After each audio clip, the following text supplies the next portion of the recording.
વાત કરી અમરેલી સાવરકુંડલામાં ધોધમાર વરસાદથી જળબંબાકાર છે। સ્થાનિક નાબલી નદીમાં પૂર આવ્યું। સતત 1 કલાક વરસેલા વરસાદથી રસ્તાઓ પાણી થઈ ગયા।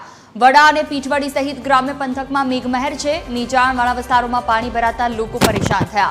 ભારે પવન સાથે વરસાદથી વાતાવરણમાં ઠંડક પ્રસરી છે। ધમાકેદાર વરસાદથી ધરતીપુત્રો ભારે ખુશખુશાલ છે।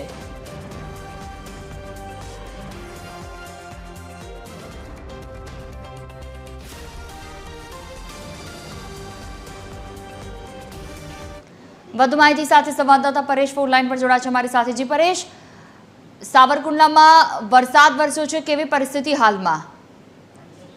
બિલકુલ જો વાત કરીએ તો હવામાન વિભાગની આગાહી પ્રમાણે અમરેલી જિલ્લાની અંદર આજે મેઘમહેર જોવા મળી છે। જો કે અમરેલી જિલ્લાના જે ધારી છે, સાવરકુંડલા છે, રાજુલા છે, આ વિસ્તારોની જે સહિતના જે ગામો સહિતના જે ગ્રામ્ય વિસ્તારો છે તેમાં હાલ અત્યારે વરસાદ જે છે તે પડી રહ્યો છે। જો કે જે સાવરકુંડલાની અંદર જે ધોધમાર વરસાદને પગલે સ્થાનિક નાવલી જે નદી છે પૂર પણ આવે છે। જો કે સાવરકુંડલાના જે ગ્રામ્ય વિસ્તારો છે તેમાં પણ ધોધમાર જે વરસાદ પડી રહ્યો છે। જો કે સાવરકુંડલા સહિતના જે વિસ્તારો છે તેમાં રોડ રસ્તાઓ પર અત્યારે નદી નાળાઓ અને ખેતરોમાં પણ પાણી અત્યારે વહેતા થયા પ્રમાણેના દ્રશ્યો સામે આવી રહ્યા છે। જો કે આજે ધારી રાજુલા સહિતના જે ગ્રામ્ય વિસ્તારો છે તેમાં હવામાન વિભાગની જે આગાહી છે એ પ્રમાણે હાલ અત્યારે વરસાદ વરસી રહ્યો છે, જેને લઈને જો કે લોકો અત્યારે ગરમી અને ઉકળાટથી પરેશાન હતા, પરંતુ આજે સતત 1 કલાક ઉપરના સમયથી જે વરસાદ વરસી રહ્યો છે જેને લઈને વાતાવરણમાં પણ ઠંડક પ્રસરી છે અને ધરતીપુત્રોમાં પણ હાલ અત્યારે ખુશખુશાલી જોવા મળી રહી